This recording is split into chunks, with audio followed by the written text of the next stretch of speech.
All right, everybody, welcome back to a brand new week here on the Cabral Concept. Appreciate you tuning into the show. We've got a great one, hopefully, for you here today. We're going to be going over 5 factors to find more happiness in your life. These are 5 things that I've been able to accumulate, whether it be great philosophers, different books that I've read, different psychology-based quotes, even things taken motivationally from Instagram. So social media can be a nice way to be able to absorb these quotes, use them how you see fit. And honestly, some days we need them more than others. So when you need this show, feel free to draw back to it whenever you need. But the truth is that these are 5 fundamental philosophies that I think if you add them into your life, schedule them as we're going to be talking about here today, I think you're going to be a lot happier. I really do, because happiness is something that we work on, that we don't just stumble upon, but each and every day we work towards. And believe it or not, one day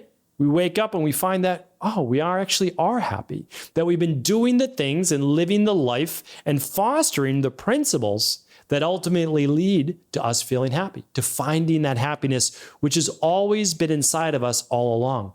We just need to draw it out. We just need to know what to focus on. So today, what I want to share with you, something that you can do daily, another thing that you can do weekly, something that you may do monthly, and what we might look at quarterly. So not to overwhelm you, but things that you can start to schedule. I literally do this myself. I'm going to share with you different examples here today. Now, but I find this to be extremely important. Okay, so if you've been following the 12-week year, if you have no idea what the 12-week year is, that's okay. You can go to stephencabral.com/3027. And that I will link up a previous podcast on the 12-week year. I'm a huge believer in the 12-week year. It basically means you set goals for the full year, but you then break those down to smaller goals each quarter. So basically every 12 weeks. And then over those 12 weeks, you break it down to monthly and then weekly. Because remember, a big goal can't really be achieved with one bite.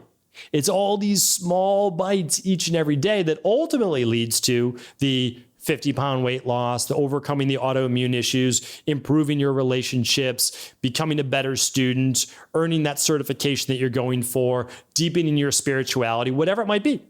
All of those things can't happen overnight. We want them to. I get that. I've got some of those goals myself. But what we need to do is take those small bites every day.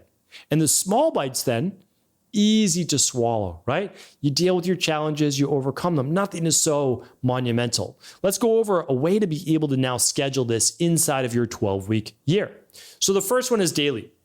This is what I do. This may not be right for you, but this is what I do. So whoever is most important in your life, those are the people that you need to focus on daily. And it can actually change and sway a little bit depending on where you're at in your life. Like, let's just say, for example, you're taking care of a sick parent or child or friend or neighbor. Like, that person may need the bulk of your attention, because you can't give your attention to everybody all the time. You only have so much attention, right? We only have so much willpower. We only have so much attention. So what we need to do is know who is getting my attention daily. I'll give you some examples from my own life. So right now, the most important people, and it's been this way for quite some time, right? For almost 12 years now, is my 2 daughters, my wife, right? They don't need, but they get my attention every single day. And that means then that that's scheduled, that time is their time. Now, what this also means then is that you exclude other things during their time. Because truthfully, although you're no doubt about it, your children appreciate all the work that you do. And typically the appreciation doesn't come till they're much older, but they'll appreciate it, and they do appreciate it now. It's not that they don't, but what do they really want, right? Kids are more selfish when they're younger. It's normal to be that way. They want your time. They want you to be present, not on your phone, not distracted. Again, none of us are perfect. Things come up at work, things come up with friends. I get it. But what do we need? To be present during their time. So daily, one of the things that I do is, yes, I schedule my work, I schedule other things, but I also schedule family time. So between these hours, that's family time. That's their time. That's what I look at. So every single day might just be, not might, just, right? But it might be your spouse, right? Your significant other, your parents, whoever that is, schedule that daily. Now, the next one is this. I really love this. We start to get into 2 weekly activities. It doesn't necessarily happen every single week, but can you then look at the next circle of people that are most important to you?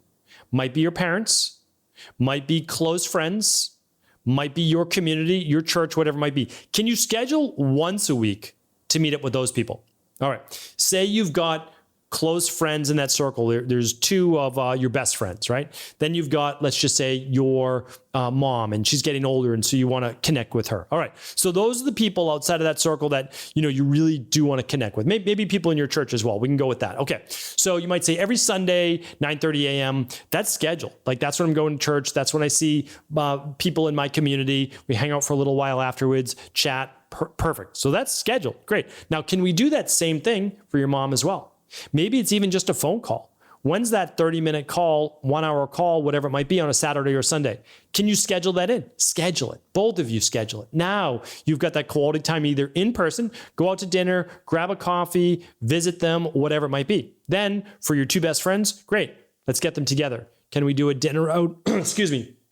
Can you do a dinner out, as I was saying, or can you connect for a coffee? Can you connect for a call if you're all separated? But make that a priority once a week, right? Don't let those fade away, because as we all know, weeks become months, months become years. Next thing you know, the relationship may be a little bit more strained or a little bit more faint than you remember it being. You can always rekindle it, but it's something to schedule.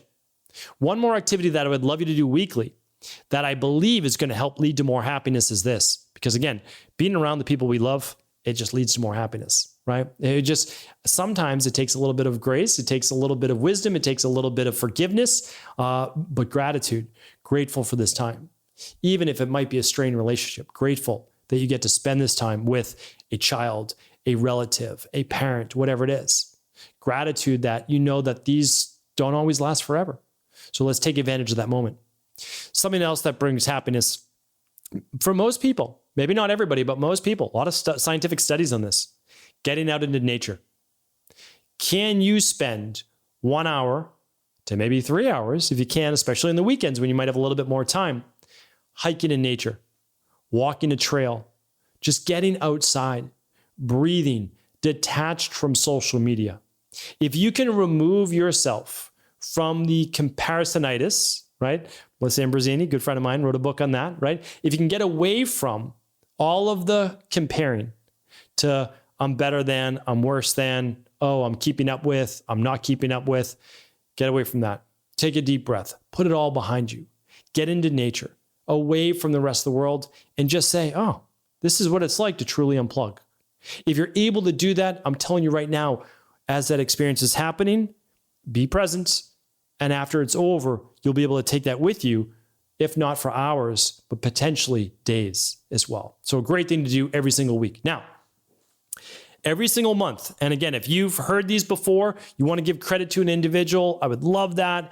Pop it in the comments below, right? Leave in the comments below great advice you've heard before, philosophers that you love, their factors on happiness. I spoke about Carl Jung's just a couple weeks ago. I'll link that up today at stephencabral.com/3027. Carl Jung had some great ones as well. All right. So number 4 is this. Once a month. All right. So you can do it more often, but just once a month. And I've got a post on this, and I'll link up this podcast too, called Kevin's Rule. It's from Jesse Itzler or Itzler. And basically once a month, you want to do something new or novel that you wouldn't typically do. Because, and I just had this, and this was a bit frustrating for me. So I'll share this with you. And it doesn't happen often, but it did happen last weekend. Last weekend, we're at home, great weather, no issues at all, no plans. Now, that's not always a bad thing, but nothing happened Saturday with my two daughters. Yeah, we stayed, we played some games, things like that, totally fun. Sunday came, no plans, didn't do much, lazy weekend. Again, nothing wrong with that. But I felt like, this is just me maybe, felt like I wasted a weekend. That since I didn't plan anything, even just one thing, kind of let it slide away. So then, but that's not necessarily a bad thing. I learned from it. It's all right, well, next weekend, what's one thing that I want to do, right? With my daughters, what's one thing that I want to see? And if I only just do that once a month, I get 12 unique experiences per year with them, or even just yourself or your spouse or your parents or your friends. Think about one unique thing. It can just be a hike. These things don't have to cost money. It can be a hike without a doubt. So you go for 3 hours to all of these different beautiful or unexplored trails, bring a little food with you, sit down, enjoy a meal, hike back. Anytime that you can do exercise, you can get out in nature, again, you'll never regret it. Could just be a workout, right? What's something that I can do with my daughters? Take them to a martial arts class, take them to a sculpture or pottery-based class. I could do any number of things, like go play tennis, like do any of these things. It's an experience, but something new, right? And something more novel that you may not have done before once a month. So it's not every weekend you need to come up with something new. You can do that if you'd like, but once a month, what would be something new or novel, right? Like a painting class together as a family, or sculpture, or, I've heard a great quote, and I don't know that I'm going to do it justice right now, but if you work with your mind, play with your hands. Love that quote. I don't know if I'll turn it into a podcast in the future or not, but it's one of the best ways to de-stress and find happiness.